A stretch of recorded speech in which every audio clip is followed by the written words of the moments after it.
Hi friends, here in this video I'll be explaining the MCQ on design of belt conveyor system. So let's get started.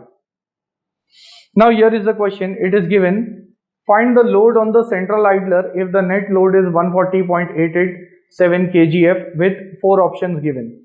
To explain this, I'll draw a rough diagram of the troughing idler. So this is the troughing idler inclined at angles over here. Now, over this troughing idler, the conveying material is kept. So this is the conveying material which is kept on the idler.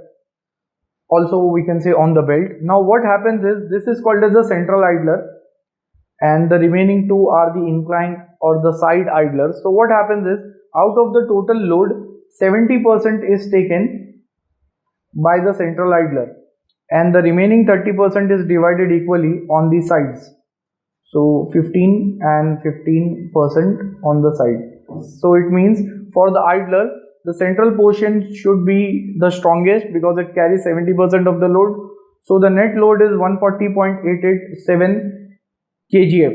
So out of that, we have to find the load on the central idler. For that, just we have to take 70% of this value. That is, we have to take 70% of 140.887, and that is 0.7 multiplied by 140.887, and the answer which I have, that is 98.62 kgf.